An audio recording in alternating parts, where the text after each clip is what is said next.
இடைநிலை பதிவு மூப்பு ஆசிரியர்களின் போராட்டம் தற்காலிகமாக திரும்ப பெறப்பட்டிருக்கிறது. அமைச்சர் அன்பில் மகேஷின் வேண்டுகோளை ஏற்று இம்முடிவு எடுக்கப்பட்டிருப்பதாக இடைநிலை ஆசிரியர்கள் தெரிவித்துள்ளனர். கூடுதல் தகவல்களை வழங்குவதற்காக செய்தியாளர் சுரேஷ்குமார் இணைந்திருக்கிறார். சுரேஷ்குமார், இடைநிலை ஆசிரியர்களின் இம்முடிவுக்கு என்ன காரணம்? வேதவல்லி, சென்னையில் கடந்த 37 நாட்களாக இடைநிலை ஆசிரியர்கள் சமவேலைக்கு சம ஊதியம் வழங்க கோரி போராட்டத்தில் ஈடுபட்டு வந்தனர். குறிப்பாக சென்னை நுங்கம்பாக்கத்தில் இருக்கக்கூடிய பள்ளிக்கல்வித்துறை அலுவலக வளாகத்தை முற்றுகையிட்டும், அதே போன்று மாவட்ட ஆட்சியர் அலுவலகம் உள்ளிட்ட பல்வேறு அரசு அலுவலகங்களை முற்றுகையிட்டு அவர்கள் போராட்டத்தை மேற்கொண்டு வந்தனர்.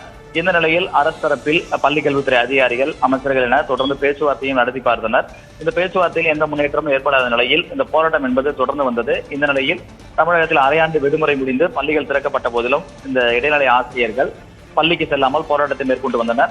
அதன் பிறகாக பொங்கல் விடுமுறை விட்ட பிறகு மீண்டும் பள்ளிகள் திறக்கப்பட்ட போதும் இவருடைய போராட்டம் தொடர்ந்தது. இப்படி சென்னையில் கடந்த 37 நாட்களாக போராட்டத்தில் ஈடுபட்டு வந்த நிலையில் இன்றைய தினம் பள்ளிக்கல்வித்துறை அமைச்சர் அன்பில் மகேஷ் பொய்யாமொழி அவர்கள் ஒரு அறிக்கையை வெளியிட்டிருந்தார். அதில் ஆசிரியர்கள் இந்த போராட்டத்தை கைவிட்டு பள்ளிக்கு திரும்ப வேண்டும் என்று வலியுறுத்தியிருந்தார். அதே போன்று இந்த சமவேலைக்கு சம ஊதியம் தொடர்பாக ஏற்கனவே குழு என்பது 3 நபர் குழு அமைக்கப்பட்டிருக்கிறது. அந்த குழுவினுடைய அறிக்கை விரைவில் தாக்கல் செய்யப்படும் அரசிடம்.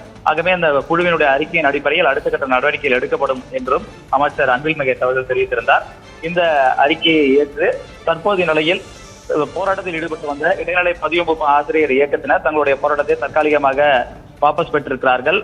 இது குறித்த அறிவிப்பை அந்த அமைப்பினுடைய பொதுச் செயலாளர் ராபர்ட் வெளியிட்டிருக்கிறார். ஆகவே சென்னையில் கடந்த 37 நாட்களுக்கு மேலாக தொடர்ந்து நடைபெற்று வந்த போராட்டம் என்பது தற்பொழுது முற்றுப்புள்ளிக்கு வந்திருக்கிறது என்றே சொல்ல வேண்டும். மேதவல்லி, தகவல்களுக்கு நன்றி சுரேஷ்.